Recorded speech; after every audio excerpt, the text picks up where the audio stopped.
वर्ग 10वा. विषय इतिहास. पाठ 5वा. प्रसारमाध्यमे आणि इतिहास. स्वाध्याय. प्रश्न पहिला अ. दिलेल्या पर्यायांपैकी योग्य पर्याय निवडून विधाने पूर्ण करा. 1. भारतातील पहिले इंग्रजी वर्तमानपत्र डॅश यांनी सुरू केले. पर्याय आहेत अ. जेम्स ऑगस्टस हिकी, ब. सर जॉन मार्शल, क. Allan Hume. तर याचं उत्तर आहे पर्याय अ. James Augustus Hicky. भारतातील पहिले इंग्रजी वर्तमानपत्र जेम्स ऑगस्टस हिकी यांनी सुरू केले. 2. दूरदर्शन हे डॅश माध्यम आहे. पर्याय अ. दृक, ब. श्राव्य, क. दृकश्राव्य. तर याचं उत्तर आहे क. दृकश्राव्य. दूरदर्शन हे दृकश्राव्य माध्यम आहे. ब. पुढीलपैकी चुकीची जोडी दुरुस्त करून पुन्हा लिहा. तर यामध्ये जोड्या दिलेल्या आहेत. 1. प्रभाकर आचार्य प्रल्हाद केशव अत्रे. 2. दर्पण बाळशास्त्री जांभेकर. 3. दीनबंधू कृष्णराव भालेकर. 4. केसरी बाळ गंगाधर टिळक. तर यातील जी चुकीची जोडी आहे ती आहे पहिली प्रभाकर आचार्य प्रल्हाद केशव अत्रे. तर याचं योग्य उत्तर आहे. तर याची योग्य जोडी आहे भाऊ महाजन. प्रभाकर हे वृत्तपत्र भाऊ महाजन यांचे होते. प्रश्न दुसरा टिपा लिहा. 1. वर्तमानपत्रांचे स्वातंत्र्य संग्रामातील कार्य. उत्तर. भारतीय स्वातंत्र्य संग्रामाच्या काळात वर्तमानपत्रांनी पुढील कार्य केले. लोकशिक्षण व लोकजागृती केली. भारतीय संस्कृतीची व इतिहासाची थोरवी वर्णन केली. सामाजिक, धार्मिक व राजकीय चळवळींना पाठिंबा देऊन साम्राज्यवादी धोरणांना विरोध केला. पाश्चात्य विद्या व शिक्षण जनतेपर्यंत पोहोचवून समाज प्रबोधनाचे काम केले. तत्कालीन सामाजिक आणि राजकीय प्रश्नांना वाचा फोडली. त्याचबरोबर समाजसुधारक नेते व संघटना यांचे विचार लोकांपर्यंत पोहोचवले. 2. प्रसारमाध्यमांची आवश्यकता. उत्तर. प्रसारमाध्यमांची आवश्यकता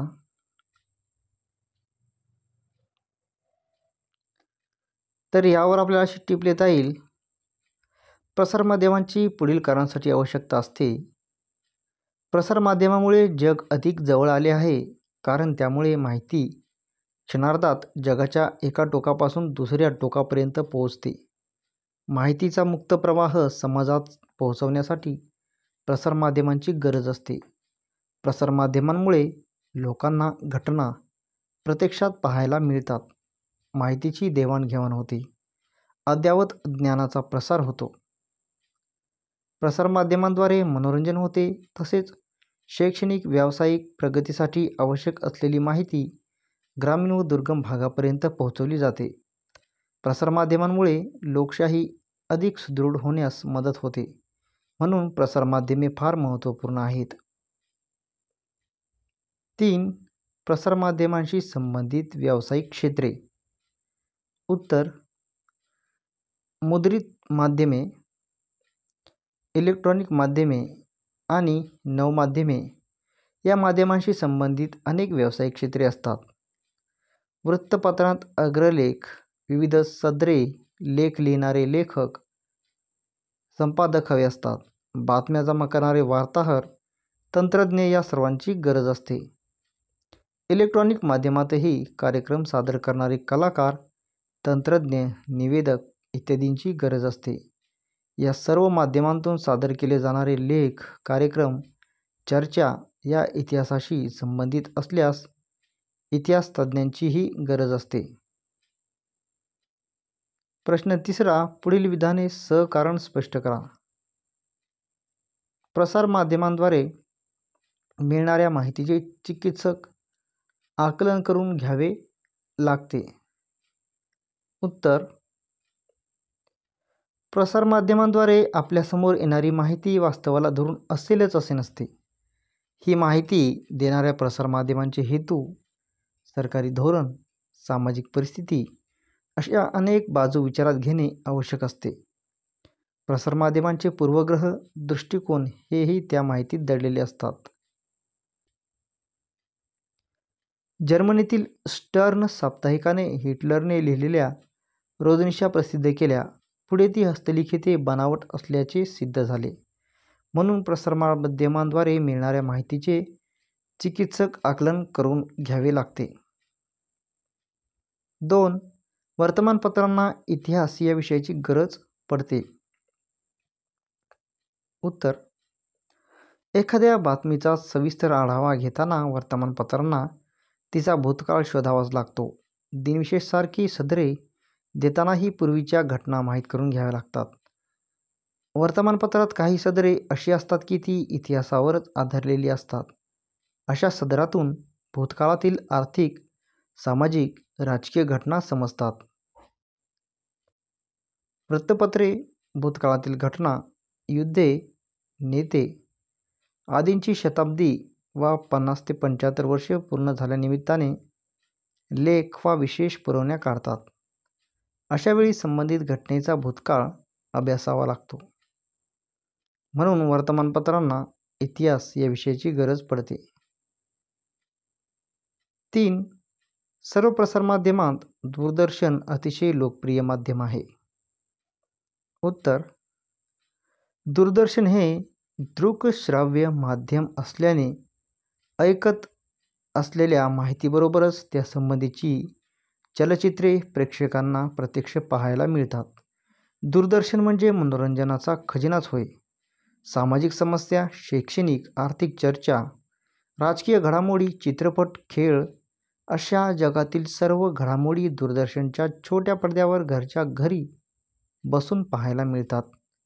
खेळाडू, नेते, किल्ले, युद्ध इत्यादी गोष्टींवरील माहितीपट दूरदर्शनवर पाहायला मिळतात. म्हणून सर्व प्रसारमाध्यमांत दूरदर्शन हे अतिशय लोकप्रिय माध्यम आहे. प्रश्न 4. पुढील प्रश्नांची 25 ते 30 शब्दात उत्तरे लिहा. 1. वर्तमानपत्रांची उद्दिष्टे स्पष्ट करा. उत्तर: वर्तमानपत्रांची प्रमुख उद्दिष्टे: स्थानिक, देशांतर्गत आणि जागतिक स्वरूपाच्या दैनंदिन घडामोडी लोकांपर्यंत पोहोचवणे, देशाचा राजकीय, आर्थिक, सांस्कृतिक व सामाजिक इतिहास सांगणे, लोकशिक्षण आणि लोकजागृती करून लोकशाहीला बळकट करणे, समाजातील अयोग्य घटनांचा निषेध करणे व समाजातील दुर्बल घटकांची बाजू समाजासमोर मांडणे. 2. आकाशवाणीसाठी इतिहास हा विषय कसा महत्त्वाचा आहे हे स्पष्ट करा. उत्तर: आकाशवाणी स्वातंत्र्यदिनापासून मनोरंजनाच्या कार्यक्रमापर्यंत सर्व प्रकारचे कार्यक्रम प्रक्षेपित करीत असते. भारताचा स्वातंत्र्यलढा, प्रधानमंत्री, राष्ट्रपती यांची भाषणे, पुण्यतिथ्या, जयंत्या असे कार्यक्रम सादर करण्यासाठी इतिहासाच्या अभ्यासाची गरज असते. ऐतिहासिक घटना, चरित्रे असे कार्यक्रम सादर करताना प्रेक्षकांपर्यंत अचूक माहिती जाण्यासाठी ती इतिहास तज्ज्ञांकडून तपासून घेणे आवश्यक असते. ऐतिहासिक नाटिका सादर करताना पात्रांच्या तोंडची भाषा ऐतिहासिकच असली पाहिजे. राष्ट्रनेत्यांच्या कार्यावर भाषणे वा कार्यक्रम करण्यासाठी वक्त्यांना इतिहासाचा आधार घ्यावा लागतो. या सर्व दृष्टीने आकाशवाणीसाठी इतिहास हा विषय महत्त्वाचा आहे.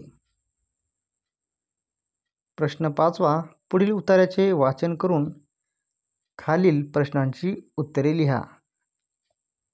आकाशवाणी स्वातंत्र्यपूर्व कालखंडात 1924 मध्ये इंडियन ब्रॉडकास्टिंग कंपनी या नावाने दर दिवशी कार्यक्रमांचे प्रसारण करणारे एक खाजगी रेडिओ केंद्र सुरू झाले. नंतर ब्रिटिश सरकारने याच कंपनीचे इंडियन स्टेट ब्रॉडकास्टिंग सर्व्हिसेस म्हणजेच ISBS असे नामकरण केले.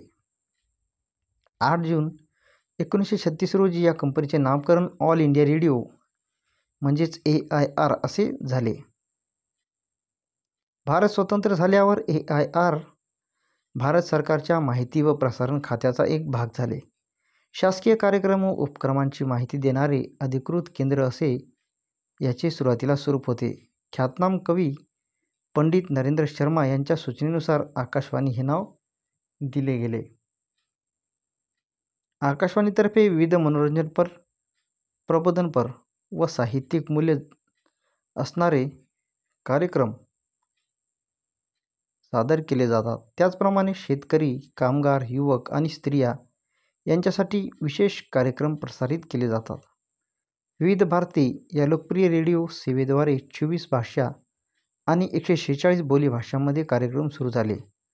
अलीकडच्या काळात खाजगी रेडिओ सेवा सुरू झाल्या आहेत, उदाहरणार्थ रेडिओ मिर्ची. तर प्रश्न आहे, आकाशवाणी कोणत्या खात्यांतर्गत येते? उत्तर, आकाशवाणी भारत सरकारच्या माहिती व प्रसारण खात्यांतर्गत येते. 2. IBCचे नामकरण काय झाले? उत्तर, IBC म्हणजे इंडियन ब्रॉडकास्टिंग कंपनी या खाजगी रेडिओ केंद्राचे ब्रिटिश सरकारने प्रथम Indian state broadcasting services company म्हणजेच ISBS असे नामकरण केले व नंतर ऑल इंडिया रेडिओ AIR असे नामकरण केले. 3. विविध भारतीवरून किती भाषा व बोलीभाषांमध्ये कार्यक्रम सादर होतात? उत्तर, आकाशवाणीच्या विविध भारतीवरून 24 भाषांमध्ये व 146 बोलीभाषांमध्ये कार्यक्रम सादर होतात. 4. आकाशवाणी हे नाव कसे पडले? उत्तर, ख्यातनाम कवी पंडित नरेंद्र शर्मा यांच्या सूचनेवरून ऑल इंडिया रेडिओला आकाशवाणी असे नाव दिले गेले. प्रश्न 6. संकल्पना चित्र तयार करा. वर्तमानपत्रे, आकाशवाणी, दूरदर्शन सुरुवात किंवा यांची पार्श्वभूमी. तर वर्तमानपत्रे यांची सुरुवात जेम्स ऑगस्टस हिकी यांनी 29 जानेवारी 1780 रोजी बेंगॉल गेझेट हे इंग्रजी भाषेतील पहिले वृत्तपत्र कोलकाता येथे सुरू केले. आकाशवाणीची सुरुवात किंवा पार्श्वभूमी 1924 साली मद्रासमधील चेन्नई येथे इंडियन ब्रॉडकास्टिंग कंपनी हे पहिले खाजगी रेडिओ केंद्र सुरू झाले, ज्याला नंतर आकाशवाणी असे नाव दिले गेले. दूरदर्शन सुरुवात किंवा पार्श्वभूमी 15 सप्टेंबर 1959 रोजी भारतात प्रथम दिल्ली दूरदर्शन केंद्र सुरू झाले. माहितीचे कार्यक्रमांचे स्वरूप. तर वर्तमानपत्रे मुख्यतः बातम्या, लेख, अग्रलेख, लोकांची मते, जाहिराती, विविध सदरे असे वृत्तपत्रांचे स्वरूप असते. आकाशवाणी विविध मनोरंजनपर, माहितीपर, प्रबोधनपर आणि साहित्यिक मूल्य असणारे कार्यक्रम सादर होतात. बातमीपत्रही सादर होत असते. दूरदर्शन जगभरच्या घटना, विविध मालिका, चित्रपट व गाणी, नैसर्गिक व ऐतिहासिक ठिकाणांची माहिती, मुलाखती इत्यादी कार्यक्रम सादर होतात. कार्य वर्तमानपत्रांचे कार्य दैनंदिन घटनांच्या बातम्या लोकांपर्यंत पोहोचवणे, लोकशिक्षण व लोकजागृती करणे, माहिती पुरवणे, लोकशाही बळकट करणे, अन्यायाला विरोध करून विकासात्मक कामांना प्रसिद्धी देणे. आकाशवाणीचे कार्य विविध क्षेत्रातील बातम्या देणे, संगीत,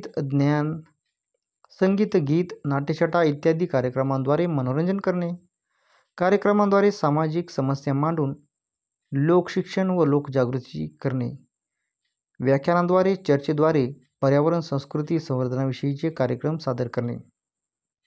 दूरदर्शनचे कार्य मनोरंजन करणे, दैनंदिन घटना, माहिती प्रक्षेपित करणे, लोकशिक्षण करणे, समाजोपयोगी माहिती देणे, बातम्या प्रसारित करणे.